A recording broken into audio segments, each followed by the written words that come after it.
Assalamualaikum warahmatullahi wabarakatuh. Terima kasih sudah berkunjung ke YouTube saya. Ada satu tulisan yang cukup banyak dilihat oleh viewers di blog saya di www.adisumaryadi.com, yaitu tentang 30 ide tugas akhir atau skripsi jurusan komputer. Jadi ini tulisan dibuat tahun 2017 dan saat ini sudah ada 152.000 view tulisan ini. Dan saya akan membagikan informasi apa saja inspirasi judul skripsi untuk mahasiswa komputer. Dan ini adalah episode pertama.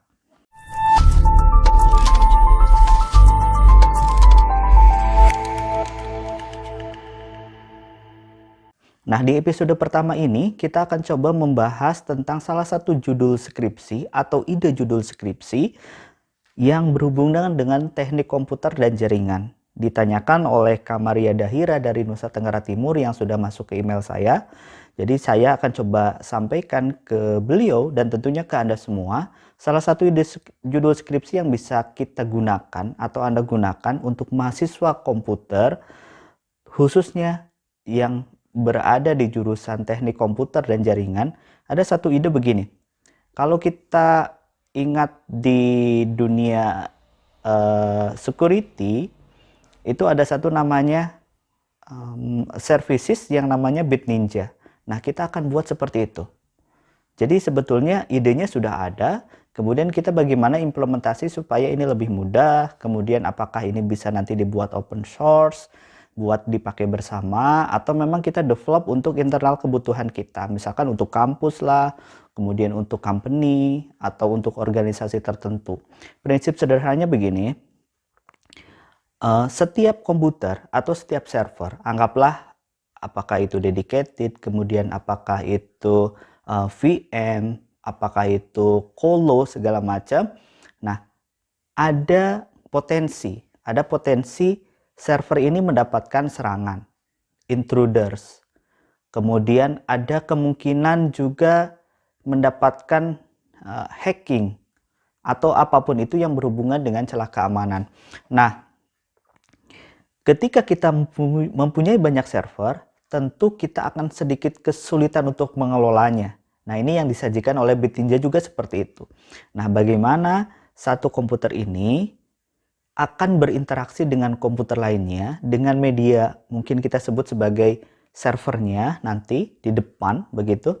Nah, ketika ada satu serangan atau ada intruder ke satu VM atau ke satu server, itu akan memberitahu ke server security-nya bahwa ada intruder dengan spesifikasi seperti ini, alamatnya dari sini, kemudian waktunya jam segini. Nah, informasi ini disampaikan ke server. Nah, server ini akan menyimpan dan kemudian mendistribusikan ke banyak server lainnya yang terkoneksi dengan server itu. Jadi, nanti ketika ada intruder lain masuk ke server yang lain, itu sudah ada penyaring terlebih dahulu bahwa ini benar-benar intruder yang sudah tervalidate di server itu bahwa ini ada intruder dan kita harus cepat-cepat memblok. Jadi informasi yang lain juga didapat dari server-server yang lain itu.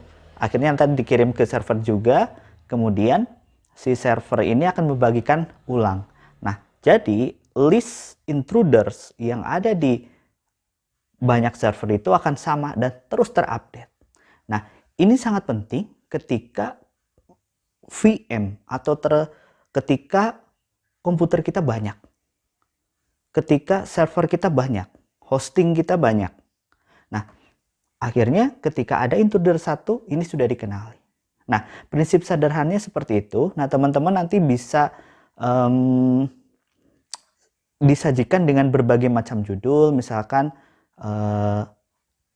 firewall terdistribusi kah, misalkan security terdistribusi, atau misalkan penerapan security terdistribusi untuk organisasi A, untuk organisasi B, itu bisa dilakukan dengan menggunakan metode seperti itu. Nah, bagaimana caranya? Kemudian teman-teman bisa menggunakan bahasa pemrograman yang dipahami, intruder itu masuk, kita bisa pakai snort, kemudian kita mendeteksi mana saja yang itu intruder, kemudian kita kirimkan ke sana, atau kita bikin sendiri, misalkan pakai program yang kita pahami. Apakah saya hanya pahamnya PHP, silahkan pakai PHP. Apa saya pahamnya Python, silahkan pakai Python. Asal bisa mendeteksi intruder masuk, kemudian mendistribusikan bahwa ini adalah intruders ke depan, ke server yang kita rancang itu, kemudian server akan mendistribusikan. Nah, dengan begitu, ada satu tahapan yang biasanya kita lakukan di banyak server itu, mengupdate intruder, kemudian men-setting ulang list intrudernya, itu bisa kita tidak lakukan karena secara otomatis akan terdistribusi dari server.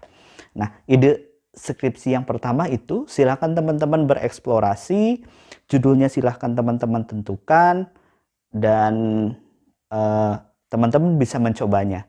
Tentu ide skripsi ini harus dikomunikasikan dengan dosen pembimbing Anda, teman-teman semua.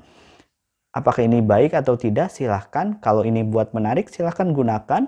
Kemudian Anda juga bisa bertanya ke saya melalui email atau ke website saya. Dan nanti kita akan bertemu di episode kedua, kita bahas ide skripsi lainnya. Terima kasih dan jangan lupa share dan subscribe. Assalamualaikum warahmatullahi wabarakatuh.